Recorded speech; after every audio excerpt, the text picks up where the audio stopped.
हमारे YouTube channel को like करें, सब्सक्राइब करें और बेल आइकन को दबाएं ताकि हमारी लेटेस्ट वीडियो आपको सबसे पहले मिल सके और ये बिल्कुल फ्री है। दोस्तों, इस वीडियो में हम बताएंगे किसी को भी चेक देने से पहले ये बातें ध्यान रख लीजिए, वरना आपको बाद में पछताना पड़ेगा। तो दोस्तों, ये बातें आप ज़रूर ध्यान रखें ताकि आपको आगे जाके कोई दिक्कत ना हो।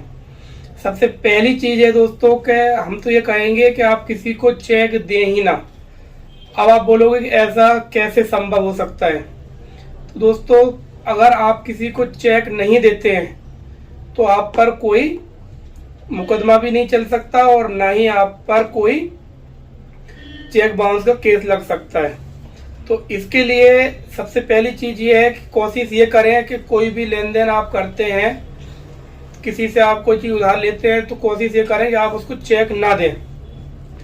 अब दूसरी चीज़ हम आपको बताएंगे कि आप जहां चेक की ज़रूरत नहीं है, जहां ज़्यादा से ज़्यादा कोशिश ये करें कि आप एग्रीमेंट करें। अगर किसी व्यक्ति को आपको पैसे, किसी से कोई चीज़ आपको लेनी है तो आप एग्रीमेंट करिए, उससे आप चेक मत दीजिए उसे। आप कोशिश ये करिए कि सामने वाला आपसे कोई लिखा पढ़ी कर ले, एग्रीमेंट कर ले, उसके बदले में आपको वो चीज़ या पैसे उधार दे दे। अब उससे आपको फ़ायदा क्या होगा वो आपको बताते हैं।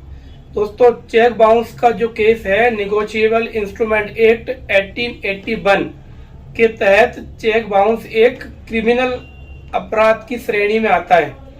अब क्रिमिनल अपराध होने के कारण चेक बाउंस केस में आपको पुलिस गिरफ्तार करेगी, कोर्ट के थ्रू आपका वारंट निकलेगा, आपको गिरफ्तार किया जाएगा, फिर आपको जमानत करानी पड़ेगी। अगर इसके विपरीत आप किसी व्यक्ति से पैसे उधार लेते हैं और उससे आप एग्रीमेंट करते हैं तो एग्रीमेंट एक सिविल केस बनेगा, एग्रीमेंट पर क्रिमिनल अपराध नहीं बनेगा। ऐसी स्थिति में आपका वारंट नहीं निकलेगा, आप पर सिविल केस बनेगा। सिविल केस में फायदा आपको ये मिलेगा, एक तो सिविल केस बहुत लंबे खींचते हैं। चेक बाउंस का केस जहां 2 साल में चल खत्म हो जाएगा, वहीं क्रिमिनल जो केस है वो आपको 5 से 6 साल 8 साल तक खींच जाएगा।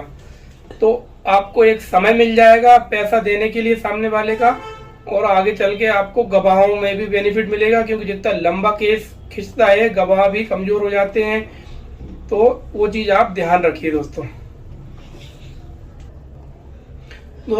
एक सलाह और हम आपको देंगे कि जब भी आप किसी को चेक देते हैं तो चेक देते समय चेक पर खाता नंबर आप जरूर लिखिए।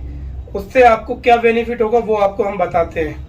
जैसे आप चेक पर खाता नंबर डाल देते हैं तो वो व्यक्ति उसी शहर में वहीं उसी खाते पर चेक को डाल पाएगा। आप जब भी किसी को चेक दें, सबसे पहले उससे बोलिए कि हम आपका चेक बना रहे हैं, आप हमको कोई चेक बुक का फोटो खींच के भेज दीजिए या आपकी अकाउंट डिटेल दे दीजिए। तो हमेशा आपके शहर के ही कोर्ट वाली ब्रांच में आप चेक दीजिए।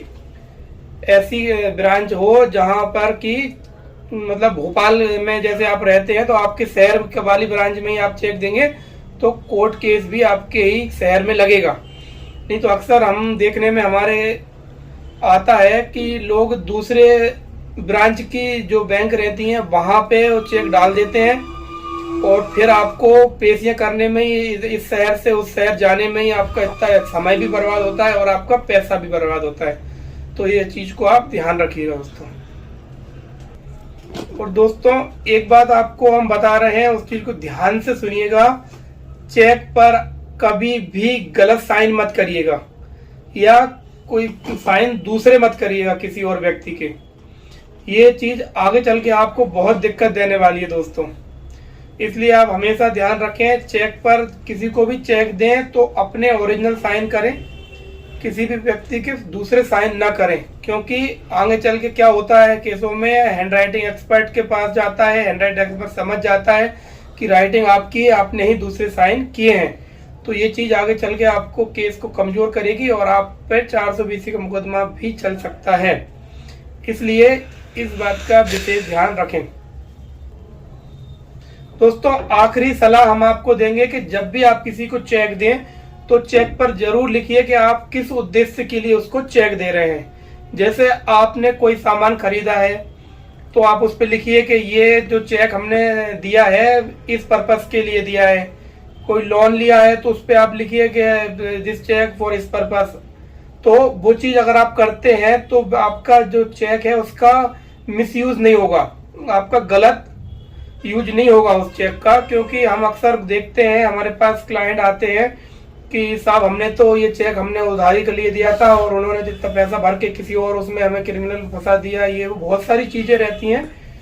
तो इसलिए ये बातों का ध्यान रखें। तो दोस्तों, अगर आप हमारे द्वारा बताई गई जानकारी को ध्यान में रखते हैं और किसी व्यक्ति को चेक देने से पहले ये सारी बातों को फॉलो करते हैं तो आपको आगे चल के दिक्कत नहीं आएगी और आपका केस जो है अच्छे से आप जीत सकते हैं इन चीज़ों को ध्यान में रखते हुए।